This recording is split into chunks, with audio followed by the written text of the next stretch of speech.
chairman for research compliance in the Department of Medicine.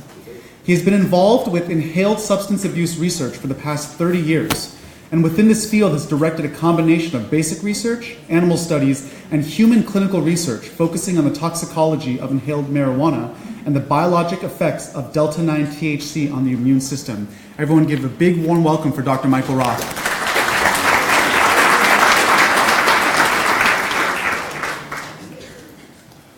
Thank you, Jeff. It's been a nice introduction between these two ends of the spectrum, from the basic biology and the complexity of what the cannabinoid system is, and the clinical impact that patients are interested in terms of using cannabinoids and trying to understand what it is that they actually do. Right at that interface, and I think this dovetails with what we just heard, is that there's a public perspective, and actually it's not just public, it's a research perspective and everything else, that everyone knows that marijuana has been used for centuries, that it's used for a lot of medicinal purposes, and that it's a quote-unquote harmless or benign recreational drug. And so that's the perception that we operate under, both as people using it, the public, and also people who are involved in the field, because that's how everyone perceives it. And I put this cartoon up here because it's a nice description based on an old joke in which someone loses their keys and they're looking around at night for them, and what do they end up looking? They're looking across the street under the light post. Because that's the only place the light is. That's the only thing that we know. So we tend to focus on what we think we know and on the perceptions that we have. And so the perceptions here are that it has a lot of medicinal applications and that it's a relatively benign drug. But as you're looking here, this is somebody's, what are you doing? Oh, I'm taking my medication, using their joint before they're going to get in their car and go home and face all that nasty traffic, which obviously then is based on the perception that's common, but doesn't necessarily mean it's good practice or good medicine, or it's really what the truth is. You don't want to take the joint and get in your car and face the traffic.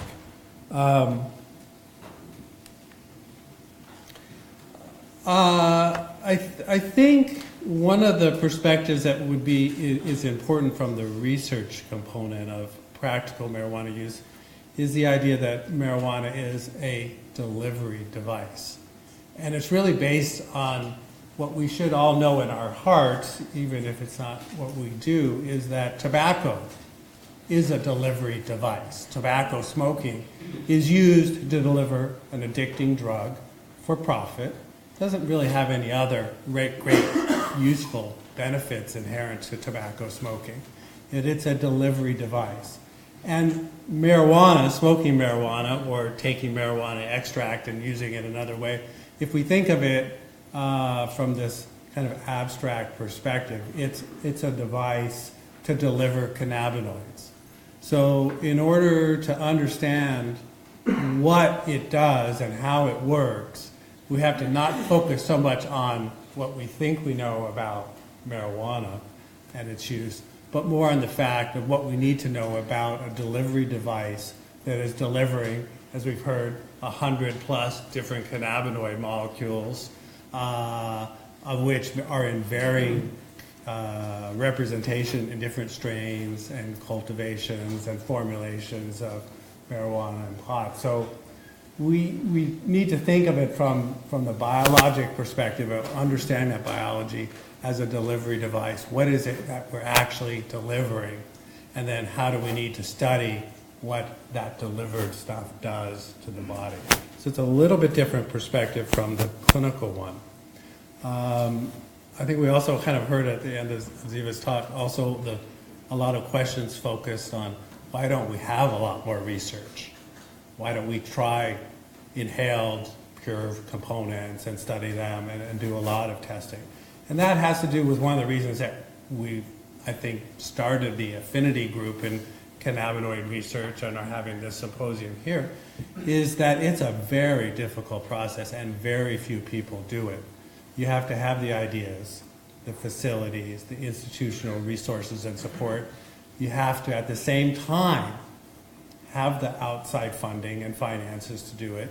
You have to pass all the regulatory hurdles, having just put my DEA license for research with marijuana in place, that it took 10 months to get that license after studying in the field for 30 years with it. Get the licensing, and then you have to get subjects, and you have to do it in a very rigorous way to control for all the variables. So this is a very hard field of research to get into. So as a delivery device of cannabinoids, and where it starts to transition into the biology, we're talking about its interaction with cannabinoid receptors. And then we heard from Ken's talk, CB1 and CB2, and we commonly think of these as the CB1, the central receptor, primarily focused on the actions and biology in the brain, where it's one of the most abundant G protein coupled receptors. And it has this suppressive effect on brain biology. And CB2, which shares about 44% homology, similarity, but is defined really by its binding affinity, which we call the peripheral receptor because it's expressed at very low amounts in the brain at rest. Certainly when the brain is inflamed or activated or injured, it may increase.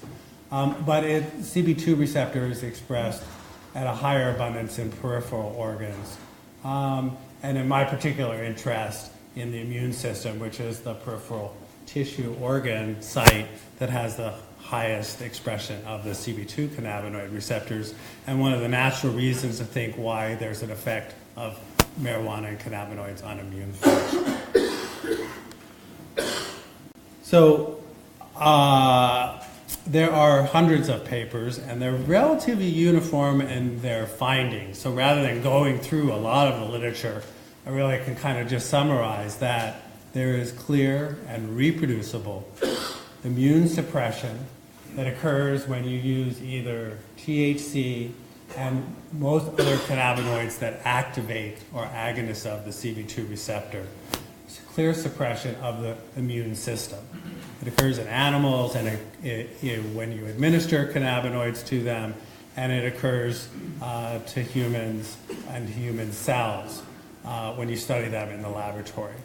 So that part really is quite clear, that the potential for significant effects of cannabinoids on the immune system is there because it's the highest expression of receptors. And when you test it in the laboratory in an abstract setting, it's an immunosuppressive effect. And it's almost all cases you can block the effects by having an antagonist that blocks in one way or another the signaling or biology at the CB2 receptor. In some circumstances, you can also get an effect by blocking the CB1 receptor on immune function. So there is likely a dual component of both the CB1 and CB2 receptors playing a role in immune function, but the predominant effect is due to the CB2 receptor. The other effect that's been reported several times on the immune system, and is one of the effects that's, I think, most touted in terms of cancer therapy, that cannabinoids can be toxic and cytotoxic. So you can kill immune cells and you can kill cancer cells if you administer high enough levels of cannabinoids. But the question there is really the relevance, because in these studies, the administration of a cannabinoid might be the direct injection in an animal, the equivalent of 50 to 100 marijuana cigarettes, and you're injecting it all at once and right into a tumor. So in that setting, there's no doubt that it activates pathways that lead to cancer death. And there's also no question that in that type of exposure setting, it can have very toxic effects with the death of immune cells and disruption of the immune system. But in a practical sense, that's probably not something that we think about as a practical likelihood of the effects of cannabinoids on the immune system. So whenever you're talking about immune activating or immune suppressing drugs, it becomes very interesting in clinical medicine at this point in time because we have a tremendous explosion in other immune activating or suppressing drugs being blockbuster medicines at the frontier of new medical therapy. And a lot of them have become very common medications. So if you look at tumor necrosis factor as an immune activating and inflammatory signaling molecule that's released by the immune system, there's Remicade, Humira, Enbrel, and 3 or 4 other blocking drugs which are common, used by lots of patients for rheumatoid arthritis, psoriasis, inflammatory bowel disease, autoimmune diseases of a variety of natures. So drugs that block the immune system may have a lot of therapeutic potential in terms of this whole host of autoimmune and inflammatory diseases. And certainly that's what we've heard a lot about with marijuana, that it's anti-inflammatory and it should have a lot of effect on these same types of diseases. On the other hand, you have to think of the risk component of that when you suppress the immune system, then these drugs, which are very potent at that, carry significant risks of activation of tuberculosis, fungal infections, pneumonia, bacterial infections, life-threatening, exacerbations of hepatitis and other viruses, heart failure, and a significant instance of suppressing your immune system so much that cancer takes off. So lymphoma and skin cancer occur specifically with these potent immune suppressive drugs. And that's the risk side of saying marijuana potentially is a potent immune suppressant, because it's this balance between benefit and risk. And we see the same thing in the flip side, immune activating drugs, which are the cutting edge in cancer therapy at this point in time, what we call PD-1 checkpoint inhibitor blockade medications for treating cancer. These are rapidly becoming the #1 approaches to treating cancer. So modulating the immune system certainly can be have important implications. Right now, immune checkpoint inhibitor therapy is the #1 treatment for lung cancer, surpassed chemotherapy. It is the #1 therapy for melanoma. It is probably the #1 therapy for bladder cancer. So manipulating the immune system is a very important and clinically relevant system to look at. But those drugs have the flip side of the risk. They promote autoimmune disease. Those patients develop, who are on these therapies, between 10 to 20% of patients who will develop diabetes, thyroid disease, adrenal insufficiency, skin changes, inflammatory bowel disease. Two flip sides of the same coin. And this is right at the intersection that there's an interest in cannabinoids. So these same issues really exist with studying cannabinoids and their effects on the immune system. They may be immune suppressive or anti-inflammatory, but do they carry a significant risk that might be harmful? And so really there's very little known about this, and it is an important area that we need to know. I'm a pulmonologist, lung specialist, and interested in immunology and cancer therapy. And so one of my areas of research is really at this translation between the biology of cannabinoids and their clinical testing and evaluation. And I'm going to go over just a couple of studies that we've done. This one over a number of years led by Don Tashkin, who's going to be giving the next talk on the effects of cannabinoids and marijuana on the lung. In this study, what we have done is we've taken subjects that we've well characterized as non-smokers, marijuana-only smokers, tobacco-only smokers, or marijuana tobacco smokers, or other substance users. And we've brought them in, all being moderate users, moderate to heavy users, brought them in, and then we've done what we call a bronchoscopy, where we stick a telescope down into the lung, down through the airways, out into the lung tissue, and we wash the lung out and collect the immune cells from the lung which are exposed to the highest concentration of inhaled cannabinoids when you're smoking marijuana, to look at what's the effect of that regular marijuana exposure that people ordinarily have when they use. So I'm not going to belabor this point, but just smoking anything produces inflammation. And in this slide, we're just here looking at the number of cells that we recover from a standard wash by the smoking group in millions of cells. And you'll see a non-smoker has 20 million. Our average marijuana smoker has double. They have 40 million cells. They have a lot of cells infiltrating the lung because they smoke marijuana. They're not smoking anything else. Tobacco smokers and marijuana tobacco smokers. When we look at those cells, these are the macrophages we recover from the lung. Normal. And then in the smoker groups, you start to see that they have these inclusions. So these immune cells in the lung are engulfing the particles and retaining very high levels of the inhaled smoke particulates. And in this case, when we extract from these cells, we recover THC and cannabinoids and metabolites from these cells. So that's what they've engulfed. So there's every reason to think that they might be affected if there's an immunological effect. So when we look at these cells in a functional assay, and we just plate them in the lab after taking them right out of our subjects, and we stimulate them, in this case with a lipopolysaccharide, a bacterial component, and look at their production of cytokines.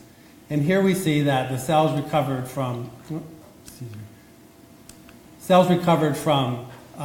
non-smokers and tobacco smokers produce tumor necrosis factor and GM-CSF, two pro-inflammatory protective cytokines, a significant decrease in the ability of the cells in marijuana smokers.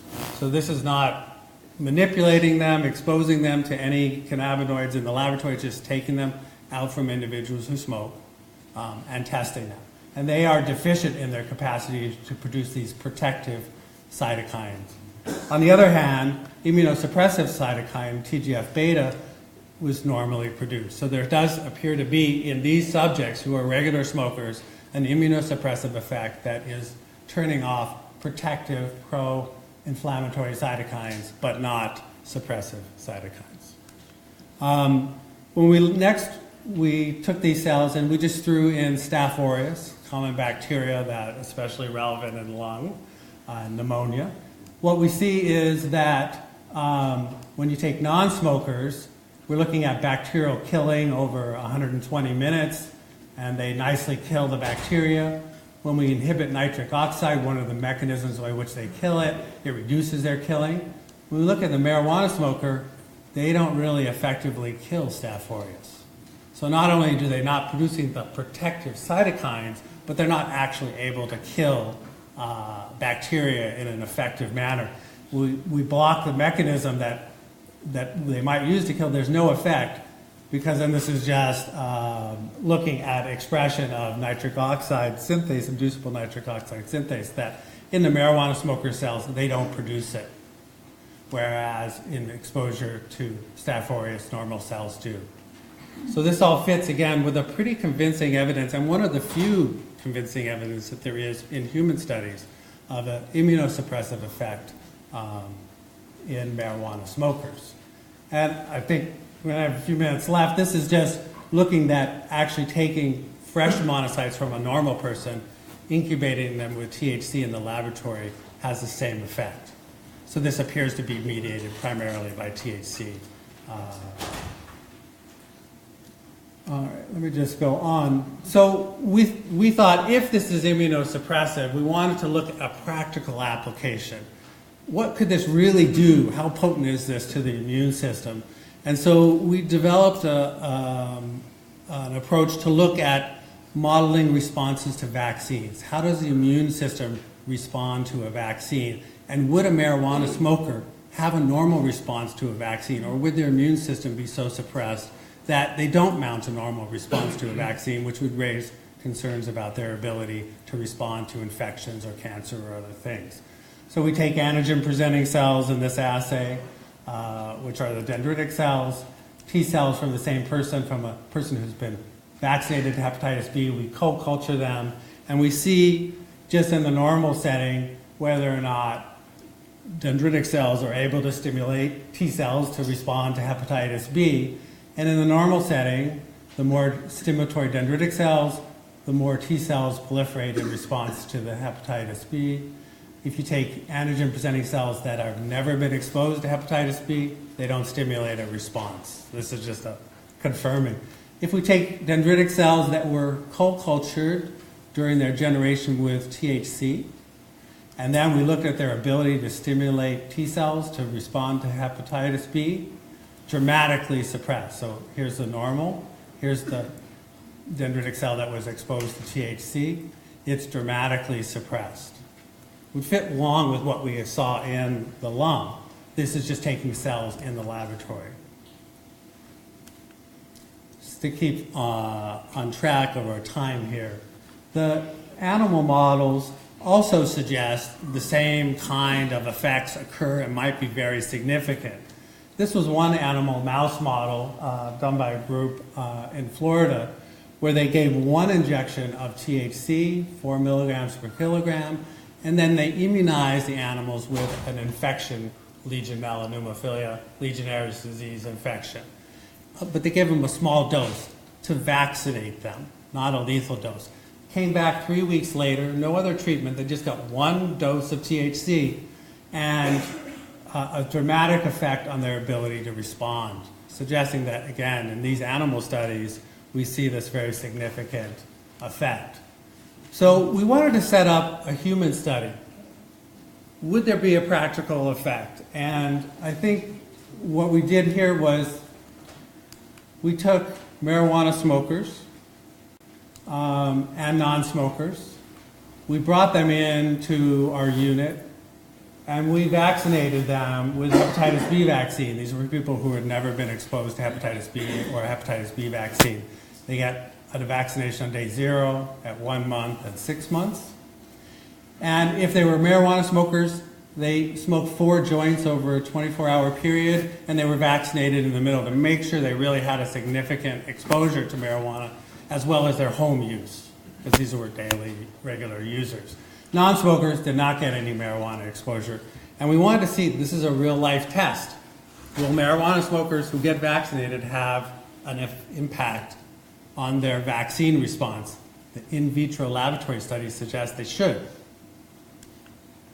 These are the responses. These were just the antibody titers at the different points during their vaccination from pre-vaccination to post-vaccination. Non-smokers and marijuana smokers, an antibody titer of 100 is considered a good therapeutic response. And we don't really see any difference between these two groups. These are 9 individual subjects in each group that were treated. We looked at the hepatitis specific T cells, their proliferation, production of interferon gamma. We looked at cytokine release into the assays. No difference between these two groups. So despite knowing in the laboratory that we can produce immune suppression and seeing in the lung, which is exposed to very high concentrations, we didn't see it in a real-life test in marijuana users, which raises a double sort kind of question. One, it might not be as effective as an immune regulator as we think it is. On the other hand, it might also hopefully not be as toxic as we might be concerned by the laboratory and animal studies that suggest that it might significantly increase risk for infections. And so I'll leave it there. Thank you very much. Thank you.